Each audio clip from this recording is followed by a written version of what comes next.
Olá, residente! Bem-vindo ao Onco-Ortopedia Online. Nessa aula, eu vou apresentar para você os pontos mais relevantes sobre o mieloma múltiplo que são cobrados na prova de título da Sociedade Brasileira de Ortopedia. Mas antes disso, para você que não me conhece, gostaria de me apresentar. Sou Marcelo Bragança, oncologista ortopédico na Universidade Federal do Rio de Janeiro e gostaria muito de te pedir para clicar aqui embaixo e curtir esse vídeo e compartilhar com os seus colegas de residência. Tenho certeza que isso pode ser útil para eles também e você também vai nos ajudar a manter essa nossa iniciativa de desenvolver e de estimular e aprimorar o nosso canal. Muito obrigado por compartilhar e por curtir. O mieloma múltiplo é um tema muito frequente, não só na prova de título, quanto na prática clínica. E certamente todos vocês, até os que não vão fazer a especialidade de oncologia ortopédica, durante a sua atuação profissional, vai se deparar com esse tipo de diagnóstico. E por isso eu começo lembrando que o mieloma múltiplo é uma importante causa de osteoporose secundária. Então, muitos pacientes que estão na investigação da osteoporose apresentam mieloma múltiplo e você deve saber reconhecer esses sinais. Então, por isso que eu inicio nessa apresentação chamando a sua atenção para isso, ou seja, o mieloma múltiplo como uma causa de osteoporose secundária que você deve sempre estar atento com essa possibilidade de diagnóstico. No início da doença, muitas vezes, não há ainda a lesão lítica evidente, apenas uma osteopenia difusa que confunde e atrasa o diagnóstico. E a solicitação da eletroforese de proteínas para aquele paciente que está sendo investigado quanto a uma causa da osteoporose é fundamental, é mandatória e permite que não negligenciemos essa doença maligna que muitas vezes no início só cursa com osteoporose mesmo. Então, não esqueça desse aspecto.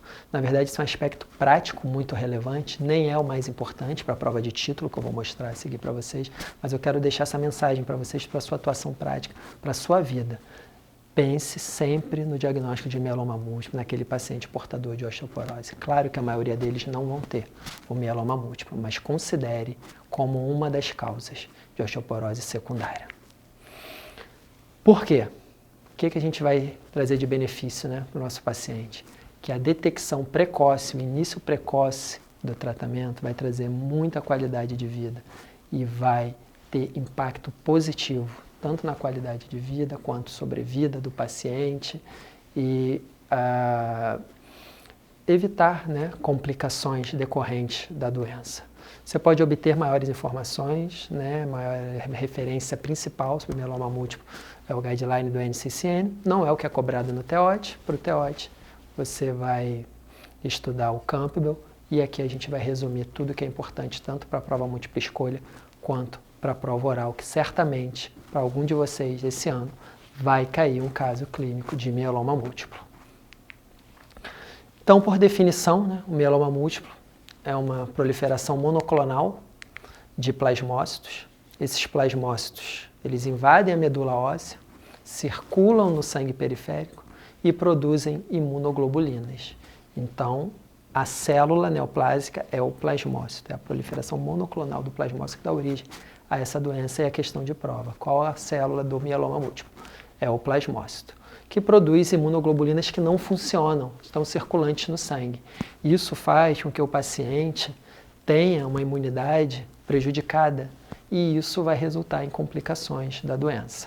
Inclusive, na principal causa de óbito do paciente portador de mieloma é a infecção. Mas como assim, Marcelo? O paciente tem uma produção exacerbada de imunoglobulinas e está predisposto à infecção? Sim, está predisposto à infecção porque essas imunoglobulinas são hipofuncionantes, elas não funcionam. E elas são muito importantes para a opsonização e fagocitose de germes, principalmente encapsulados. Por isso, a principal causa de óbito, paciente portador de mieloma múltiplo, é a infecção por germes encapsulados. O que é o plasmocitoma? Quando a gente fala em mieloma múltiplo, que é a forma disseminada da doença, que eu falei para vocês que invade a medula óssea, produz imunoglobulinas, circula no sangue periférico, a gente deve lembrar também da forma localizada. O plasmocitoma é a forma exclusivamente óssea da lesão localizada no osso, a proliferação de plasmócitos no osso. Em relação à epidemiologia, o mieloma múltiplo é o tumor maligno primário do osso mais frequente. Lembrem que eu falei para vocês que o tumor ósseo maligno mais frequente é metástase, na aula de metástase.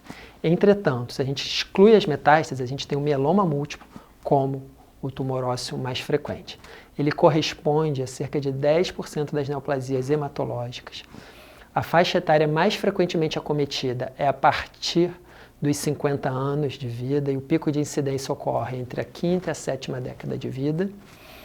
Os homens são mais frequentemente acometidos pela doença, assim como os negros. Então observe esse gráfico.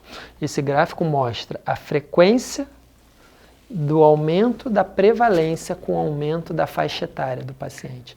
Então, quanto maior a idade, quanto maior o envelhecimento populacional, quanto mais nós vivermos, mais estaremos suscetíveis ao desenvolvimento desta neoplasia. Os locais mais frequentemente acometidos pelo mieloma múltiplo são a coluna, a costela e a bacia. Então, ossos ricos em medula óssea, ossos produtores de medula óssea. O comprometimento do crânio também é muito característico do mieloma múltiplo. Em relação às manifestações clínicas, a dor é a principal. A dor é a principal manifestação clínica do mieloma múltiplo, por isso que nós ortopedistas frequentemente nos deparamos com essa neoplasia e somos nós que na maioria das vezes temos a oportunidade do diagnóstico dessa doença. A dor óssea é a principal manifestação clínica, seguida por anemia, insuficiência renal, fratura patológica, hipercalcemia, infecção, amiloidose. Mas vejam, o que leva o paciente na maioria das vezes a procurar atendimento médico é a dor e muitas vezes não é pensado nesse diagnóstico. Como a localização mais frequente do mieloma múltiplo é a coluna, a lombalgia é a principal manifestação clínica. A gente tem o sintoma mais comum, dor, e a gente tem a localização mais comum, a coluna. É óbvio que a lombalgia vai ser, então, a manifestação mais frequente. E você não pensa, né? Todo paciente que você atende com lombalgia, que você pode estar diante de um paciente com mieloma múltiplo. Mas isso é muito importante. Ainda quando eu não queria fazer ortopedia, lá no 6º período, meu professor de hematologia, professor Volmar, falou: Marcelo, existe uma frequência muito elevada de mieloma múltiplo. Paciente com dor lombar e mais de 40 anos, se essa dor persiste, não deixe de fazer a ressonância. E após eu me especializar e atuar na oncologia ortopédica, eu repito isso para você. Paciente com mais de 40 anos e dor lombar é igual a solicitar ressonância magnética. Claro que a maioria desses pacientes não vão ter mieloma múltiplo, mas, por outro lado, você não vai negligenciar e retardar o diagnóstico daquele que tem. Isso não é infrequente. A principal manifestação do mieloma múltiplo é a dor lombar. Não vai pensar que toda dor lombar é decorrente do mieloma múltiplo. Felizmente, não o é. Mas não deixe de pensar e não negligencie esse diagnóstico. E o que acontece, né, na coluna? Colapso vertebral devido à fragilidade. A lesão do mieloma múltiplo, a infiltração plasmocitária do osso cria fragilidade óssea que resulta em fratura por compressão. E deve ser prosseguido os exames de imagem. Como opções, né? No passado se dizia, então lá naquela mesma época, né, que eu ouvi isso da ressonância, eu ainda ouvia que o paciente com mieloma múltiplo tinha que ser submetido a inventário ósseo, realizando-se radiografia de todo o corpo. A gente sabe que a sensibilidade do método é baixa e não é mais assim atualmente. A gente tem ressonância magnética de corpo inteiro, PET scan e tomografia computadorizada de corpo inteiro de baixa dose. Começando pela radiografia, ela não é, apesar de eu ter criticado a radiografia do corpo inteiro, a radiografia não é completamente desnecessária. Se o paciente tem dor óssea, a forma inicial de avaliação, o exame mais simples e rápido, é a radiografia simples, sim. Eu estou falando que ele não é o método adequado para estadiamento de toda a doença, de todos os ossos. É isso que eu estou dizendo. A radiografia simples, o mieloma se manifesta como lesão lítica, por vezes apenas osteopenia difusa, outras vezes a lesão lítica já começa a ser evidente, como a gente está vendo. Um osso amplamente rarefeito, com algumas pequenas ainda lesões líticas disseminadas. Esse já é um caso mais extremo, isso que a gente se depara por vezes no hospital público, que fica mais fácil de pensar no diagnóstico, mas desde aquela época lá da osteopenia difusa isso já deveria ter sido pensado. Aqui, com a evolução da doença, o que acontece? As lesões se tornam mais evidentes, lesões difusas, é uma doença disseminada, por isso o comprometimento de todo o esqueleto. As lesões, geralmente, elas são arredondadas e sempre não há a presença de esclerose. Uma característica marcante do mieloma múltiplo é a ausência de esclerose. Sempre, né, é um termo muito forte. Uma pequena parcela dos mielomas múltiplos podem ser a forma osteoesclerótica, mas isso não é característico, isso dificulta muito o diagnóstico. Então, de forma característica, é uma lesão lítica arredondada, sem halo de esclerose, a característica mais marcante. Na radiografia de crânio, isso fica muito evidente, como mencionei, essa característica arredondada, isso se chama saca-bocado, isso que é a característica em saca-bocado, essa característica arredondada. Por vezes pode ser visto a lesão dentro de outra lesão, o chamado sinal do buraco dentro do buraco, devido ao comprometimento das duas tábuas. Na incidência em perfil, né, as tábuas ficam sobrepostas e você vê uma lesão dentro da outra. Isso acontece devido ao comprometimento da tábua interna e a tábua externa. Aqui é o aspecto macroscópico do que a gente está falando, a lesão em saca-bocado. E aqui o exemplo do comprometimento da metáfise proximal do fêmur. Vejam aqui a lesão lítica, bem definida, com afilamento da cortical, sem esclerose ao redor, é assim que você descreve essa lesão, completamente intramedular. Na radiografia da coluna, um aspecto característico é o apagamento, a ausência do pedículo. Vejam a assimetria do pedículo, né? Aqui a gente vê bem delimitado o pedículo, aqui a gente não consegue ver devido ao comprometimento da doença. Lembra que eu falei? A radiografia simples já foi considerado o padrão ouro no estadiamento de toda a doença óssea, entretanto, não o é mais. Temos métodos mais modernos e mais sensíveis que vão permitir o diagnóstico dessa lesão óssea. A tomografia, ela é útil para avaliação de ossos pélvicos, avaliação da coluna, canal medular. A importância da ressonância. Na radiografia, quando a lesão é visível, muitas vezes ela ainda não é, porque não destruiu ainda osso suficiente para que ela tenha repercussão radiográfica.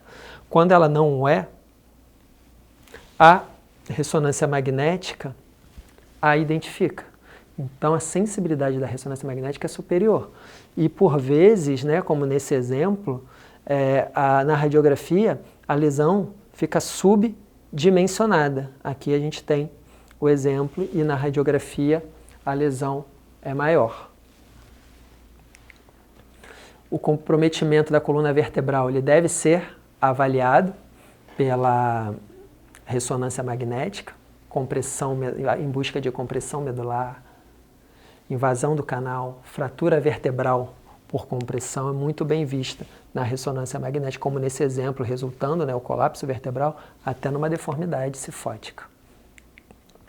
A ressonância magnética de corpo inteiro, então, é um método muito bom para avaliação óssea. Tem sensibilidade superior à radiografia simples.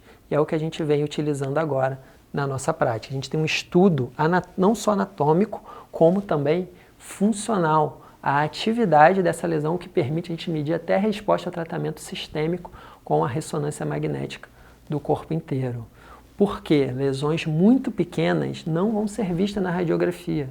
E isso é importante, isso define a doença e define o tratamento. A gente vai ver daqui a pouco nos critérios diagnósticos para o mieloma múltiplo. O que a gente precisa de critérios diagnósticos para o mieloma múltiplo? Lesão lítica no osso, pico monoclonal na eletroforese de proteínas e invasão da medula óssea por plasmócitos maior que 10%, a gente obtém na biópsia de medula óssea. Então, isso define a doença e a gente precisa ter uma avaliação bem detalhada do osso. Então, na avaliação por imagem, a gente utiliza a radiografia para queixas de dor osteoarticular, mas para o estadiamento sistêmico a gente usa PET e ressonância magnética de corpo inteiro. Na avaliação laboratorial, você terá que solicitar lá no TEOT exames laboratoriais para o seu paciente diante dessa questão da prova oral de mieloma múltiplo. Então, os exames, hemograma, você vai ver anemia, plaquetopenia ou até leucopenia. A função renal ela é comprometida significativamente pelo mieloma múltiplo. O depósito de imunoglobulinas leva à insuficiência renal. O cálcio sérico, devido à destruição óssea, pode estar aumentada. Agora, exames específicos para o mieloma múltiplo. O principal é a eletroforese de proteínas séricas. Então, na avaliação clínica, como que a gente chega até aí? O paciente tem uma lesão lítica, o paciente tem mais do que 40 anos. Dessa forma, a gente tem duas hipóteses diagnósticas principais, metástase e mieloma. Para a investigação do mieloma múltiplo, a gente solicita esses exames que eu estou mencionando e, de forma mais específica, a eletroforese de proteínas.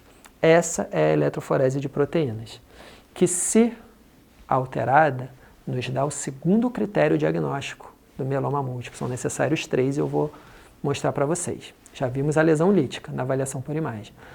Agora, na avaliação laboratorial, estamos vendo o pico monoclonal na eletroforese de proteínas. O que é isso? A eletroforese de proteínas mostra nesse eixo a concentração plasmática e nesse eixo o peso molecular. A gente sabe que a proteína mais abundante do plasma é a albumina, que está nessa faixa. Aqui é o peso molecular da albumina, isso é uma determinação, é uma sistematização. Aqui então está a albumina. O que é normal na eletroforese de proteínas? As globulinas que estão aqui estarem em baixa concentração. Vejam o pico monoclonal. Essa é a alteração, é o aumento da concentração plasmática de imunoglobulinas. Não necessariamente esse aumento da concentração tem que superar a concentração da albumina. Esse pico monoclonal poderia estar aqui, ainda assim a concentração plasmática de imunoglobulinas estariam aumentadas. Isso aqui é um exemplo excepcional, isso aqui se chama inversão da relação albumina-globulina, ou seja, tem mais globulina do que albumina, mas não é esse o critério diagnóstico que eu estou mencionando. O critério diagnóstico é a elevação da concentração plasmática de imunoglobulinas, isso é suficiente, não precisa chegar a esse extremo. Eu quis ilustrar para vocês o que é a inversão da concentração plasmática, albumina-globulina. Então a gente viu como critérios diagnósticos a lesão lítica, o pico monoclonal na eletroforese de proteínas. O pico monoclonal é isso, é o aumento da produção de imunoglobulinas, identificada nesse exame, produção esta causada pelas células neoplásicas. Então, questão sobre esse assunto, imunoglobulina e mieloma múltiplo. Qual a imunoglobulina mais frequentemente produzida pelo mieloma múltiplo? É a imunoglobulina G. Entretanto, outras imunoglobulinas podem ser produzidas, IgA, IgD e IgE, mas eu nunca vi perguntar. O que se pergunta é qual a imunoglobulina mais frequente. Vejam que IgM nunca é produzida, tá? Então não pense sequer em responder, acho que você não vai nem constar em opção para você ter como opção de resposta. E produção de imunoglobulina M por neoplasia é uma outra doença, é a macroglobulinemia de Waldenström. Mieloma produz estas aqui, sendo a mais frequente a imunoglobulina G. Lembrem-se que eu já mencionei 2 critérios diagnósticos, a lesão lítica e o pico monoclonal na eletroforese de proteínas. Entretanto, para a confirmação do mieloma múltiplo, é requerido um terceiro critério diagnóstico. A gente tem que comprovar que a medula óssea está infiltrada por esses plasmócitos neoplásicos. Então, o terceiro critério diagnóstico é obtido através da biópsia da medula óssea. Por isso, não adianta biopsiar aquela lesão lítica que você viu na radiografia, que te fez solicitar a eletroforese, porque o terceiro critério diagnóstico requer a comprovação da disseminação sistêmica da doença, que a doença é sistêmica que invade a medula óssea e é obtida através da biópsia da medula óssea. Por isso, lesão lítica com eletroforese de proteínas alteradas não deve ser biopsiada. A biópsia que deve ser realizada é da medula óssea, não tem que ir lá na lesão. Então aqui a gente tem os critérios diagnósticos, mais uma vez, lesão e órgão-alvo. Por que eu falei que o critério é a lesão lítica? Porque a gente é ortopedista e o que nos interessa é o osso. Então eu resumi dessa forma para vocês. Lesão lítica. Pico monoclonal ou proteína sérica M elevada. Esse pico monoclonal pode ser no plasma ou na urina. E a invasão medular, chamada plasmocitose medular, maior que 10%. O diagnóstico diferencial do mieloma múltiplo deve ser feito com lesões difusas do esqueleto, lesões múltiplas do esqueleto, como a osteoporose, osteopenia difusa, mieloma pode causar, o carcinoma metastático e hiperparatireoidismo. Então, aqui em relação ao metabolismo ósseo, você deve saber, isso vai ter uma repercussão prática na solicitação do exame complementar, que você vai ter que responder lá na prova oral. No metabolismo ósseo, você tem que saber que no mieloma múltiplo, aquela lesão lítica ela é causada por um aumento da atividade osteoclástica. Muita atividade osteoclástico produzindo osso. Entretanto, diferentemente das outras neoplasias ósseas que se manifestam com atividade osteoclástica, no mieloma há uma completa inibição da formação óssea, há uma completa inibição da atividade osteoblástica. E qual a importância disso? Isso está relacionado ao aspecto radiográfico, a lesão ser puramente lítica, e relacionado a um outro ponto que você sabe que você já viu, já fez questão de prova perguntando isso, sobre a cintilografia óssea no mieloma múltiplo. A cintilografia no mieloma múltiplo não mostra hipercaptação. Não é captante a cintilografia óssea no mieloma múltiplo devido à completa inibição da atividade osteoblástica causada pelas interleucinas circulantes, principalmente a interleucina 6 suprime essa atividade. Então aqui é um esquema para mostrar para vocês que a destruição óssea ela é mediada por osteoclasto. É o osteoclasto que destrói o osso, não é a célula neoplásica, não é o plasmócito que destrói. O plasmócito estimula a produção de uma série de citocinas que vão aumentar a produção do ligante Rank, que vai se ligar no seu receptor, no precursor do osteoclasto, e vai aumentar a atividade osteoclástica. Então, esses osteoclastos estão aumentados em número e em atividade. Então, aumento da atividade osteoclástica induzida pelo plasmócito, mas não é o plasmócito que destrói o osso. Isso nos remete a um princípio do tratamento que é inibir a atividade osteoclástica com inibidores da atividade osteoclástica. Então, o tratamento da doença óssea é esse. A doença deve ser tratada de forma sistêmica pelo hematologista, com quimioterapia ou com transplante de medula óssea. O tratamento específico do osso com a intenção de inibir a atividade osteoclástica para reduzir os eventos ósseos esqueléticos que são fratura patológica, necessidade de cirurgia, compressão medular, hipercalcemia, necessidade de radioterapia.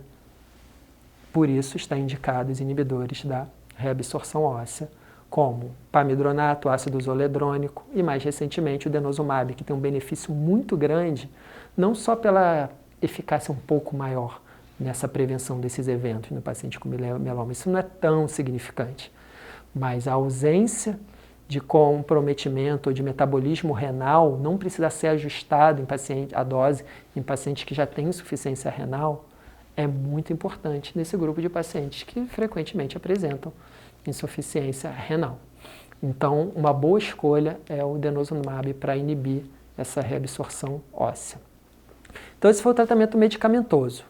A nossa atuação como cirurgiões, ortopedistas, vertebroplastia tem o benefício de aliviar a dor e a gente trata, profilaticamente, fraturas que podem acontecer ou fraturas que já aconteceram.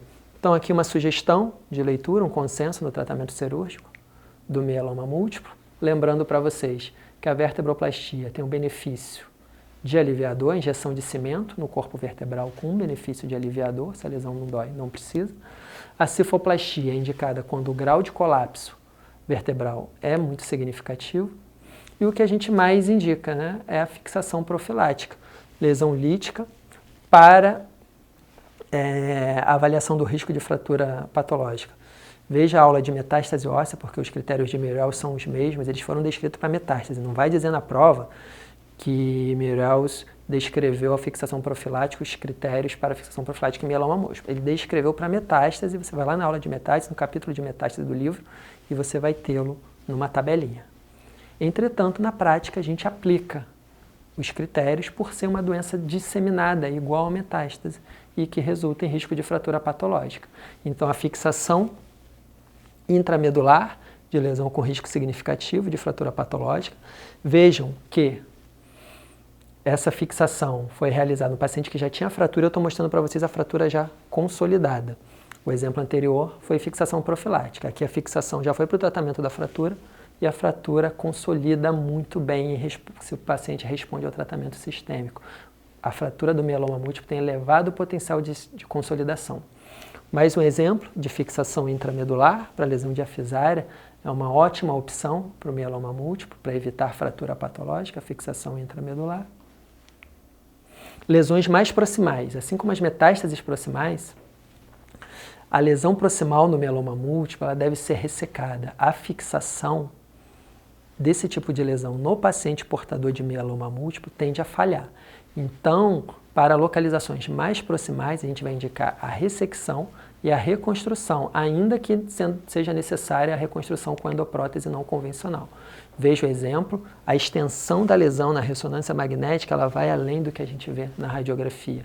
Existe uma extensão, nesse caso, mais subtrocantérica, que requer uma ressecção maior, porque colocar uma prótese convencional nesse osso comprometido significa que falhará precocemente. Então, aqui um exemplo, né, de mieloma múltiplo submetido à ressecção ampla por esse motivo. A lesão não é favorável à osteossíntese. Caso a lesão progrida, essa osteossíntese iria falhar. Então, a gente submete o paciente também à ressecção ampla, eventualmente, em alguns casos de mieloma múltiplo, o exemplo da reconstrução com endoprótese não convencional. Esse é um método mais moderno de tratamento, menos invasivo, com indicações restritas, é a osteoplastia. Isso aqui é um implante de polímero, isso aqui é um polímero de plástico inserido nesse formato de Y, por isso ele se chama Y-strut, de Y, no paciente que tem uma lesão lítica pequena, no qual a gente consegue fazer uma osteoplastia injetando cimento que extravasam por esses orifícios. É uma técnica recente que deve ser indicada com cuidado para pacientes que apresentam lesões muito pequenas. E aqui o aspecto radiográfico do pós-operatório. Por vezes a gente se depara com paciente que já sofreu a fratura patológica. E a cirurgia da fratura deve seguir aquele mesmo exemplo que eu mostrei para vocês lá na aula de metástase. Então, sugiro que você vá na aula de metástase e veja o tratamento cirúrgico das metástases, que vai ser de forma muito semelhante. Então, a gente não precisa repetir aqui, a gente pode falar de outros aspectos específicos do mieloma múltiplo que vão te ajudar muito mais na prova de título. Como, por exemplo, que a fratura patológica aumenta significativamente o risco de óbito nos próximos meses ou anos. Isso acontece com qualquer fratura da extremidade proximal do fêmur, não é diferente com o paciente que vai ficar acamado devido a essa fratura, que vai diminuir a sua mobilidade e ter complicações clínicas. Entretanto, você também deve lembrar que a fratura causada pelo mieloma múltiplo tem um excelente potencial de consolidação. Aquela lesão lítica, em resposta ao tratamento, ela consolida muito bem. Então, é isso que a gente espera, que o paciente seja tratado de forma sistêmica e que a fratura consolide. Então, aqui você pode comparar o potencial de consolidação do mieloma múltiplo com as metástases ósseas, que é muito superior. A metástase óssea de rim, de mama, potencial de consolidação muito maior. E ainda mais o câncer de pulmão, que não tem potencial de consolidação. Então, essa informação, como a gente vai ter repercussão prática para a gente? O mieloma múltiplo consolida muito bem, tem excelente potencial de consolidação. Na questão múltipla escolha, você vai acertar. E na prática, o que você vai usar essa informação? Isso permite que fraturas sem desvio no membro superior, a gente espere que ela consolide e indique o tratamento conservador, não indique a cirurgia baseada nesse princípio de que a fratura vai consolidar. Então, aqui um exemplo: lesão lítica na diáfise do húmero, fratura sem desvio, há ruptura da cortical, há uma fratura sem desvio aqui, que foi optado pelo tratamento conservador, imobilização, tratamento não cirúrgico. Com o decorrer dos primeiros dias, na primeira semana, a fratura ficou até mais evidente, podendo ver que o traço, né, era segmentar. Entretanto, com o tratamento, a lesão vai formando osso e aqui uma ossificação significativa e consolidação da fratura, mostrando que a lesão do mieloma no membro superior pode ser tratada de forma conservadora. E aqui o aspecto final. Mais uma vez, um exemplo, em resposta ao tratamento, aqui a gente tem lesões líticas, não fraturou, não houve fratura nesse caso, mas eu quero mostrar para vocês que o tratamento faz a lesão ossificar. Então, essa doença óssea do mieloma, por muito tempo ela fica controlada. Mas, infelizmente, a doença é incurável. Nosso objetivo com o tratamento é prolongar a sobrevida. Essa sobrevida pode chegar a 10 anos ou mais, e cada vez mais com drogas sendo desenvolvidas, mais a gente vai se deparar com pacientes vivendo com mieloma múltiplo e mais a gente vai ter como atuar e beneficiá-los do tratamento cirúrgico, quanto mais eles viverem. Então, para terminar, o fator prognóstico mais importante do mieloma múltiplo é a dosagem de beta-2 de microglobulina. Quanto maior a dosagem de beta-2 de microglobulina, pior é a sobrevida, menor é a sobrevida. Então, esses são os aspectos mais importantes do mieloma múltiplo para a prova de título. Lembrar da osteoporose secundária, a necessidade do diagnóstico diferencial, que o mieloma múltiplo é mais frequente em homens, que a anemia idorócea deve se pensar no diagnóstico de mieloma múltiplo. A ressonância magnética ajuda a avaliar todo o esqueleto e o denosumab, de forma medicamentosa, é muito útil. E a cirurgia, a fixação profilática e a ressecção, de acordo com a indicação e a localização, são as mais bem indicadas. Agradeço muito a sua atenção, espero ter contribuído na sua preparação para o TEOT e peço mais uma vez que, por favor, você curta esse vídeo e que compartilhe com seus colegas de residência para que também eles sejam ajudados nesse aspecto. Muito obrigado.